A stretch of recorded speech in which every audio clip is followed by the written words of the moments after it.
Bismillahirrahmanirrahim. Assalamualaikum warahmatullahi wabarakatuh. Saya Niken Alifia Putri Ramadanti. Di sini saya akan menjelaskan tentang PKI Madiun tahun 1948. Di sini saya akan menjelaskan terlebih dahulu apa sih sebenarnya latar belakang terjadinya PKI Madiun. Yang pertama ialah kekecewaan dari Perjanjian Renville. Perjanjian Renville ini mengakibatkan menyempitnya wilayah rakyat Indonesia pada saat itu menjadi Jawa Tengah, Yogyakarta, dan juga sebagian Sumatera. Kemudian adanya mosi terhadap kabinet Amir Syarifuddin, yaitu karena hal-hal tersebut terpaksa Amir Syarifuddin mengakhiri jabatannya sebagai Perdana Menteri dan akhirnya membentuk suatu badan, yaitu pembentukan Front Demokrasi Rakyat atau FDR, yaitu sebagai oposisi bagi pemerintahan Hatta menghimpun gerakan kiri Indonesia seperti PKI, Partai Sosialis, Persindo, Partai Buruh, SOPSI, Barisan Tani Indonesia. Kemudian juga ada reorganisasi dan rasionalisasi atau RERA. Ini yang paling dikecam karena ini merupakan pengurangan jumlah tentara sekitar dari 436.000 tentara dan 90.000 laskar rakyat, juga penghapusan jabatan gubernur militer Surakarta yang ada di bawah kendali FDR. Tujuannya ini tuh mengurangi kekuatan komunis dan juga mengurangi beban anggaran dan membentuk tentara profesional. Kemudian di sini tuh alasannya ada konsep jalan baru oleh Musso. Gerakan kiri ini tuh kan semakin radikal setelah Musso yang diutus oleh Komunis Internasional untuk menyebarkan paham komunis dan kembali ke Indonesia dengan bawa konsep jalan baru. Konsep jalan baru ini tuh berisi dibentuknya fraksi nasional untuk menghimpun kekuatan komunis dan komunis di bawah pimpinan PKI. Kemudian PKI menjadi partai tunggal Marxis-Lenis, dan juga perjuangan PKI ini segaris dengan perjuangan komunis internasional. Dan hal ini pun memicu dampaknya yang pertama, pembentukan PKI bawah tanah pimpinan Musso dan Amir Syarifuddin menyebabkan partai-partai FDR bubar dan bersatu dalam PKI. Kemudian pembentukan Politbiro PKI oleh Musso dan Amir Syarifuddin yang menjadi Sekretaris Pertahanan Aidi Lukman dan Nyoto yang merupakan bagian dari Politbiro. Hal ini menjadi penyebab lainnya PKI untuk menciptakan negara PKI di awal lahirnya Indonesia. Kemudian di sini itu ada jalan pemberontakan dari PKI tersebut. Yang pertama itu dari Mei 1948, yaitu pemogokan FDR di pabrik tekstil milik negara. Jadi pada Agustus 1948 kedatangan Musso ke Yogyakarta ini tuh melakukan aksi provokasi ke guru tentara pemuda, dan hal ini tuh membuat situasi semakin keruh. Hal ini tuh sangat merugikan RRI yang pada saat itu sedang menarik perhatian Amerika Serikat. Nah, agar Musso kalah, pada saat itu terjadilah pembebasan Tan Malaka. Kemudian pada tanggal 13 sampai 16 September ini tuh TKR itu bentrok dengan PKI. Kemudian tanggal 17 September TKR itu berhasil memukul mundur PKI. Kemudian 18 September TKI ini tuh tapi bisa menguasai Madiun. Jadi walaupun sudah diusir oleh TKR, PKI ini tuh bisa menguasai Madiun. Kemudian pada tanggal 19 September Musso ini tuh mengumumkan berdirinya Republik Soviet Indonesia. Dan pada akhir kepemimpinan PKI ini tuh langkah Soekarno, yang pertama itu adalah langkah Soekarno dan Hatta. Jadi yang pertama akhir dari perjalanan itu ialah dari langkah Soekarno-Hatta. Akhirnya Soekarno itu marah dan segera berpidato Musso atau Soekarno-Hatta. Akhirnya ini tuh membuat sebagian orang yang awalnya pro PKI menjadi ke pro pemerintah. Hal ini tuh akhirnya FDR di Banten dan Sumatera itu menjadi tidak terlibat dengan Musso. Kemudian Musso yang mengetahui hal tersebut itu membalas pidato Soekarno dan mengatakan bahwasannya PKI akan berperang hingga titik darah penghabisan. Hal ini akhirnya Hatta dan KNIP itu menyetujui UU untuk memberi kuasa kepada Soekarno-Hatta dan menyelamatkan Republik. Kemudian yang kedua itu ada operasi penumpasan PKI Madiun oleh TKR atas perintah Hatta dengan menunjuk Nasution dan juga Gatot Subroto selaku pimpinan operasi. Nah, operasi ini tuh akhirnya bisa membuat si musuh ini tuh menjadi tewas dan juga Amir tertangkap. Mungkin sekian penjelasan tentang PKI Madiun 1948.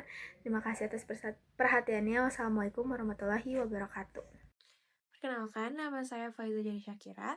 Di sini saya akan sedikit menjelaskan sejarah terbentuknya Darul Islam atau Tentara Islam Indonesia. Pengertian Darul Islam atau Tentara Islam Indonesia atau biasanya yang disingkat menjadi DI atau TI adalah suatu gerakan pemberontakan yang muncul setelah Indonesia merdeka. Gerakan ini dipimpin oleh Sekar Maji Marican Kartosuwiryo pada tahun 1949 di Jawa Barat. Tujuan utama didirikannya DI atau TI ini adalah ingin mendirikan negara Islam Indonesia atau yang sering disebut NII karena mereka tidak merasa setuju dengan dasar negara kita, yaitu Pancasila. Jadi singkatnya, DI atau TI ini adalah kelompok yang ingin mengganti NKRI menjadi negara Islam, bukan berdasarkan Pancasila. Nah, selanjutnya itu ada beberapa latar belakang terjadinya DI atau TI ini. Yang pertama, politik. Kekecewaan terhadap hasil diplomasi Indonesia, Belanda yang dianggap merugikan rakyat, ketidakpuasan pada pemerintahan RI yang berbasis Pancasila. Yang kedua, agama. Keinginan menjadikan Islam sebagai dasar negara, Kartosuwiryo ingin sekali Indonesia itu berbentuk negara Islam. Dan yang ketiga, militer. Banyak pasukan, bekas laskar, dan pejuang kemerdekaan merasa kecewa, lalu mereka bergabunglah dengan DI atau TI ini. Nah, selanjutnya ada tokoh dan pusat gerakan Sekar Maji Marican Kartosuwiryo di Jawa Barat. Lalu gerakan ini menyebar ke beberapa daerah lain, contohnya seperti di Jawa Tengah oleh Amir Fattah, di Aceh oleh Daud Berebeh, di Sulawesi Selatan oleh Kahar Muzakkar, dan di Kalimantan Selatan oleh Ibnu Hajar. Tujuan dibentuknya DI atau TI ini yaitu ingin mendirikan negara Islam Indonesia atau yang disingkat menjadi NII. Selanjutnya, mereka menolak sistem pemerintahan Republik Indonesia yang dianggap tidak sesuai dengan syariat Islam. Nah, selanjutnya juga mereka itu ingin membentuk tentara sendiri, yaitu Tentara Islam Indonesia atau TII. Nah, aksi dan dampak dari terjadinya DI atau TII ini melakukan pemberontakan bersenjata dan perlawanan terhadap TNI. Nah, terus mereka juga menimbulkan gangguan stabilitas nasional. Yang pertama, keamanan menjadi terganggu. Banyak sekali aksi penyerangan, penculikan, pemberontakan yang bersenjata. Selanjutnya, ada kerugian rakyat. Banyak korban sipil, harta, benda rusak, dan desa-desa juga banyak sekali yang hancur. Dan yang terakhir, stabilitas negara melemah. Pemerintah harus mengeluarkan banyak sekali biaya dan tenaga untuk operasi militer. Nah, pelajaran pentingnya itu bangsa Indonesia perlu menjaga persatuan dan menguatkan Pancasila sebagai dasar negara kita. Nah, yang terakhir, penumpasan. Pemerintahan melakukan operasi militer sejak 1950. Terdapat tokoh-tokoh DI atau TII yang berhasil ditangkap. Kartosuwiryo ditangkap pada tahun 1962 di Gunung Geber, Jawa Barat. Lalu dia dieksekusi. Gerakan DI atau TII ini resmi berakhir, namun sisanya masih berpengaruh pada munculnya gerakan-gerakan radikal selanjutnya. Kesimpulannya yaitu DI atau TII adalah pemberontakan terbesar pasca kemerdekaan, menunjukkan adanya tantangan dalam menjaga persatuan bangsa, pentingnya mempertahankan Pancasila dan NKRI sebagai dasar negara kita. Mungkin cukup sekian yang bisa saya sampaikan. Mohon maaf apabila terdapat kesalahan. Assalamualaikum warahmatullahi wabarakatuh. Assalamualaikum warahmatullahi wabarakatuh. Perkenalkan, nama saya Ihsan Andila Satria Maulana. Pada kesempatan ini saya akan membahas salah satu peristiwa penting dalam sejarah Indonesia pasca kemerdekaan, yaitu APRA atau Angkatan Perang Ratu Adil. Peristiwa ini terjadi pada tahun 1950 dan memiliki pengaruh besar terhadap perjalanan bangsa kita menuju Negara Kesatuan Republik Indonesia. Setelah Indonesia merdeka pada tahun 1945, Belanda belum sepenuhnya mengakui kemerdekaan kita. Melalui konferensi Meja Bundar pada tahun 1949, akhirnya disepakati bahwa Indonesia berbentuk Republik Indonesia Serikat atau biasa disebut RIS, bukan langsung dalam bentuk NKRI. Dalam bentuk negara federal ini ada beberapa negara bagian, misalnya negara Pasundan, negara Jawa Timur, negara Sumatera Timur, dan lain-lain. Namun sebagian besar rakyat Indonesia menolak bentuk negara federal.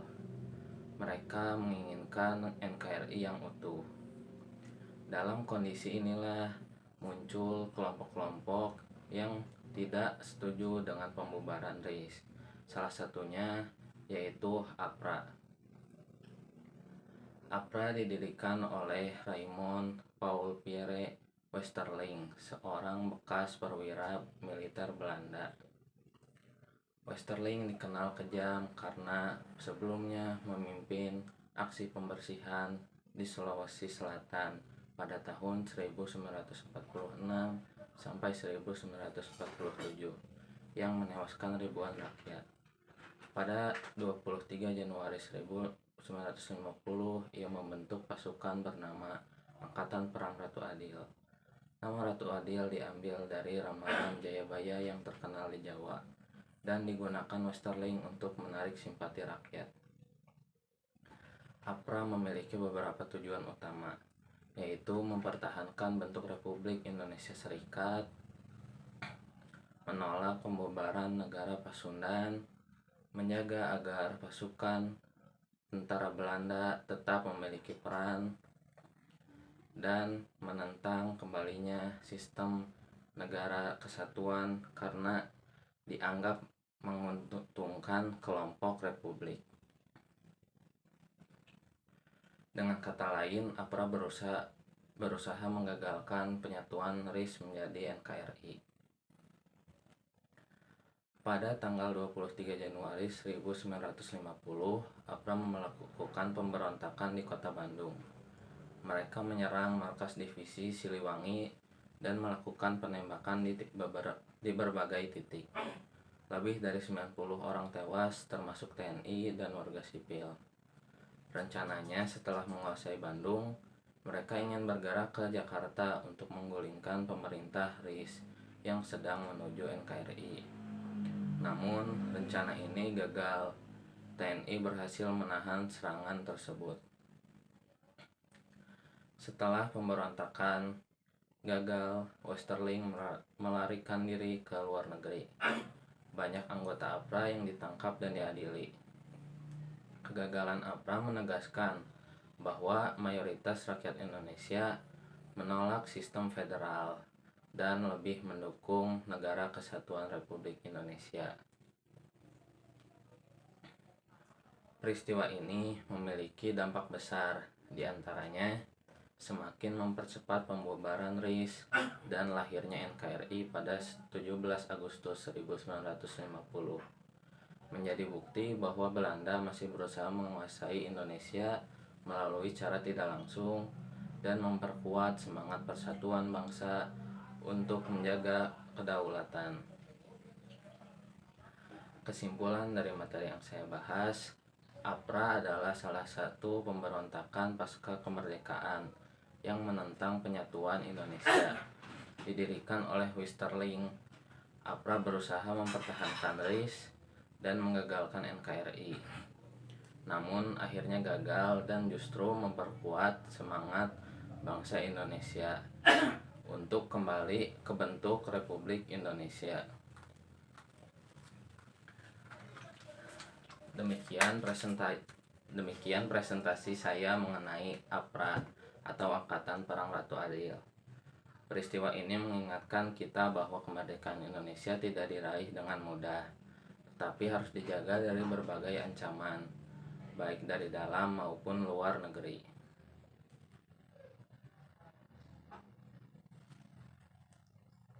Assalamualaikum warahmatullahi wabarakatuh. Saya Kanzana Kaila. Di sini saya akan menjelaskan tentang peristiwa pemberontakan Andi Aziz. Pemberontakan Andi Aziz adalah pemberontakan yang di bawah pimpinan Kapten Andi Aziz, seorang mantan perwira tentara Hindia Belanda, KNIL atau Koninklijke Nederlands Indisch Leger, yang menolak untuk bergabung pada anggota APRIS, Angkatan Perang Republik Indonesia Serikat. Maka dari itu, beliau memutuskan untuk melakukan tindakan pemberontakan agar APRIS dihilangkan, dan jabatan tertinggi beliau seperti KNIL akan menjadi tetap. Tujuan pemberontakan ini, 1. Mempertahankan negara Indonesia Timur. Andi Aziz dan kelompoknya ingin negara Indonesia Timur tetap menjadi negara yang berdiri sendiri, terpisah dari Republik Indonesia Serikat ataupun Negara Kesatuan Republik Indonesia. Kedua, menolak integrasi negara Indonesia Timur ke dalam NKRI. Andi Aziz menentang rencana penyatuan negara Indonesia Timur ke dalam NKRI dan ingin negara Indonesia Timur tetap menjadi negara bagian yang terpisah. Lalu ketiga, mengamankan posisi dalam pemerintahan negara Indonesia Timur. Andi Aziz memiliki ambisi untuk menduduki posisi penting dalam pemerintahan negara Indonesia Timur, terutama di bidang militer. Keempat, menolak campur tangan tentara negara Indonesia. Mereka menolak masuknya pasukan TNI dari Jawa ke negara Indonesia Timur dan ingin agar keamanan di wilayah tersebut tetap dipegang oleh pasukan KNIL yang ada di negara Indonesia Timur. Kelima, membentuk Republik Indonesia Timur. Dalam pemberontakannya, Andi Aziz sempat mengumumkan pembentukan Republik Indonesia Timur dan dirinya sebagai panglima tertinggi, meskipun klaim ini tidak diakui. Peristiwa pemberontakan Andi Aziz. Pada tanggal 5 April tahun 1950, penyerangan markas Angkatan Perang Republik Indonesia Serikat dan penangkapan kolonel negara Indonesia Timur, yaitu Letkol Ahmad Yunus Mokoginta, Panglima Teritorium Indonesia Timur. Dan pada tanggal 8 April 1950, pemerintah mengultimatum Andi Aziz untuk bertanggung jawab dan menyerahkan tahanannya serta persenjataannya ke Jakarta dalam waktu kurang lebih 4 hari. Dan pada tanggal 15 April 1950, dalam kondisi terdesak, Andi Aziz datang ke Jakarta, kemudian ditangkap dan menyerahkan kembali negara Indonesia Timur. Pada tanggal 21 April 1950, Angkatan Perang Republik Indonesia Serikat berhasil menguasai Sulawesi dan dari tangan pemberontakan negara Indonesia Timur. Lalu pada tanggal 26 April 1950, Alex Kawiarang memimpin KNIL menuju Sulawesi Selatan yang tak sengaja bertemu Angkatan Perang Republik Indonesia Serikat, dan di sana beliau memprovokasi APRIS. Pada tanggal 5 Agustus 1950, APRIS berhasil menaklukkan KNIL dengan strategi pengepungan dan atas bantuan masyarakat juga. Lalu pada tanggal 8 Agustus 1950, penundingan yang disepakati oleh APRIS dan KNIL tentang pemberhentian baku tembak, dan pasukan KNIL meninggalkan kota Makassar. Dan pada tahun 1953, Andi Aziz diadili secara militer dan dijatuhkan hukuman 15 tahun penjara. Dampak dari pemberontakan Andi Aziz, pemerintah menindak tegas pemberontakan dengan mengirim pasukan di bawah pimpinan Kolonel Alex Kawilarang. Selain itu, Andi Aziz diminta untuk melapor ke Jakarta terkait peristiwa tersebut dan menarik pasukan dari wilayah yang mereka duduki. Pasukan Andi Aziz juga diminta untuk menyerahkan senjata dan membebaskan tawanan yang mereka tangkap saat itu. Beberapa tuntutan tersebut harus dipenuhi sebelum 4 hari. Namun Andi Aziz terlambat melapor dan pasukannya sudah terlanjur berontak. Dari Makassar, ia berangkat ke Jakarta dan langsung ditangkap. Andi Aziz pun mengakui terkait aksi yang dilakukan lahir dari rasa ketidakpuasan terhadap Angkatan Perang Republik Indonesia Serikat. Sementara pasukan pemberontakan Andi Aziz akhirnya berhasil diatasi oleh tentara Indonesia yang dipimpin oleh Kolonel Kawilarang. 3. Assalamualaikum warahmatullahi wabarakatuh. Saya Sabit Rafalisya. Di sini saya akan presentasi tentang pemberontakan MS yang nomor 5. Nah, Pemberontakan MS atau Mandor Sentral adalah perlawanan yang terjadi pada tahun 1948 di Kalimantan Barat, tepatnya di Pontianak. Pemberontakan ini dipimpin oleh Mandor Sentral, seorang tokoh lokal yang menolak keberadaan pemerintah Republik Indonesia Serikat atau juga bisa disebut RIS, serta menentang campur tangan Belanda. Singkatnya, pemberontakan MS adalah gerakan perlawanan di Kalimantan Barat tahun 1948 yang dipimpin oleh Mandor Sentral, bertujuan menentang kembalinya pengaruh Belanda dan menolak bentuk negara selain Republik Indonesia. Nah, di sini saya juga akan menjelaskan mulai dari latar belakang, tujuan pemberontakan, jalannya pemberontakan, akhir pemberontakan, dan makna yang penting. Nah, dimulai dari latar belakangnya dulu ya. Latar belakangnya terjadi di Kalimantan Barat tahun 1948, dipimpin oleh tokoh lokal bernama Mandor Sentral. Tujuan pemberontakannya itu untuk menentang campurnya tangan Belanda dan menolak pembentuk negara Republik Indonesia RIS dan mendukung NKRI. Lalu mewujudkan kedaulatan penuh tanpa pengaruh yang asing, orang asing. Jalannya pemberontakan, kelompok MS melakukan aksi perlawanan di pemerintah Kecamatan Pontianak, menyerang aparat pemerintah, ancaman keamanan. Akhir pemberontakannya juga, pemerintah Indonesia berhasil menumpas pemberontakan ini. MS dan para pengikutnya ditangkap. Makna yang penting menunjukkan bahwa setelah kemerdekaan masih ada. Nah, itu maknanya juga bisa menjadi bukti bahwa rakyat Indonesia dengan konsisten menolak penjajahan Belanda. Sekian dari saya yang bisa saya sampaikan tentang pemberontakan MS. Wassalamualaikum warahmatullahi wabarakatuh. 3. Perkenalkan, nama saya Siti Latifah Nuraini dari kelompok 4. Di sini saya akan sedikit menjelaskan tentang materi ke-6 sejarah, yaitu PRRI atau Permesta. PRRI atau Permesta ini adalah pergolakan daerah pada tahun 1957 hingga 1961. PRRI atau Permesta dilatar belakangi karena adanya sentralisasi kekuasaan di Jakarta. Jadi, pemerintah pusat hanya memfokuskan di wilayah Jakarta, atau pemerintah pusat bersifat Jawa sentris. Lalu yang kedua, adanya ketidakpuasan daerah terhadap pembagian hasil bumi.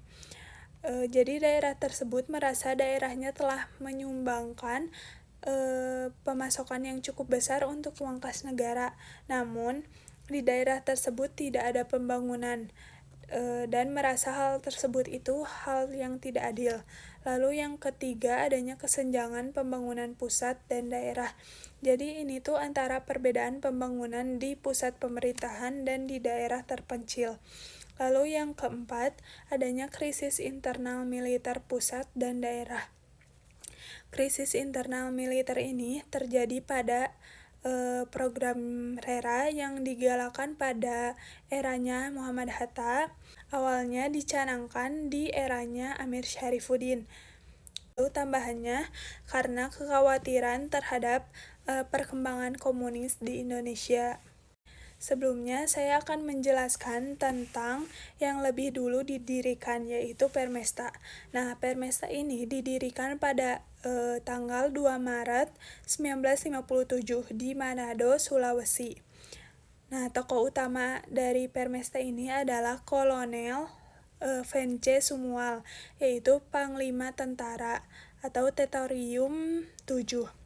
Tuntutan dari Permesta ini yaitu adanya percepatan pembangunan di Indonesia Timur, yaitu Sulawesi.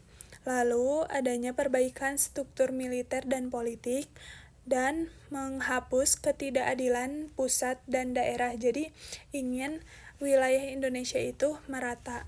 Dan akhir dari Permesta ini yaitu pemerintah melancarkan operasi Merdeka. Lalu wilayah-wilayah penting Sulawesi Utara berhasil direbut oleh TNI, dan Vence Sumual dan pimpinan lainnya menyatakan kembali setia pada NKRI. Selanjutnya, di sini saya akan menjelaskan tentang terbentuknya PRRI. Sebelum dideklarasikannya PRRI ini, tokoh-tokoh PRRI mengajukan 3 ultimatum melalui Dewan Perjuangan yang terdiri dari Dewan Banteng, Dewan Gajah, dan Dewan Garuda. Isi dari 3 ultimatum itu, yang pertama, membubarkan Kabinet Juanda, lalu yang kedua, membentuk Kabinet Nasional anti unsur PKI, dan yang ketiga, memerintahkan Soekarno untuk kembali sebagai presiden konstitusional. Dan tujuan dari PRRI ini membentuk pemerintahan yang baru yang lebih demokratis. Tokoh utama dari PRRI ini adalah Letkol Ahmad Hussein karena sebagai pendiri. Lalu setelah dideklarasikan PRRI ini pada tanggal 15 Februari 1958 di Padang, dibentuklah kabinet-kabinetnya. Di antaranya ada Syarifuddin Prawiranegara sebagai Perdana Menterinya. Lalu ada ayahnya Prabowo yaitu Sumitro sebagai Menteri Perhubungan dan Pelayaran. Dan akhir dari PRRI ini, setelah serangkaian operasi militer, kekuatan PRRI makin terdesak dan tokoh-tokoh utama dari PRRI ini menyerahkan diri ke pemerintahan, dan ada sebagian besar dari tokoh-tokoh PRRI dibebaskan kembali untuk menjabat di pemerintahannya Soeharto. Nah, hubungan antara PRRI dan Permesta ini, PRRI dan Permesta awalnya gerakan yang terpisah, tetapi kemudian bersekutu karena pada tanggal 17 Februari 1958 ada Letkol DJ Sumba yang setuju dengan gerakan dari PRRI. Lalu tujuannya juga sama dan menuntut keadilan pusat dan daerah itu agar seimbang. Dengan dukungan asing dari CIA, yaitu intelijen Amerika yang mendukung peralatan untuk Permesta dan untuk PRRI tidak terbukti. Namun disebutkan ada beberapa tokoh yang sebelumnya emang pernah berkomunikasi dengan CIA. Namun yang terbukti adanya kerjasama antara CIA itu hanya Permesta karena CIA membantu Permesta berupa persenjataan. Namun akhirnya ditumpas oleh TNI dan dikembalikan lagi ke NKRI. Dan puncak dari Permesta ini pada tahun 1958 karena bergabung dengan PRRI dan mendapat bantuan CIA dan adanya pertempuran besar di Sulawesi Utara. Kedua gerakan tersebut mencapai puncak pada tahun 1958 dan akhirnya ditumpas penuh oleh TNI dan kembali ke NKRI. Nah, dapat kita simpulkan PRRI dan Permesta ini adalah cerminan keresahan daerah terhadap ketidakadilannya pusat pemerintahan. Walaupun berakhir gagal, tetapi peristiwa pergolakan daerah ini mengingatkan pentingnya keseimbangan antara pusat dan daerah demi menjaga keutuhan dari NKRI. Mungkin cukup sekian yang bisa saya jelaskan pada video kali ini. Sekian, terima kasih. Wassalamualaikum warahmatullahi wabarakatuh.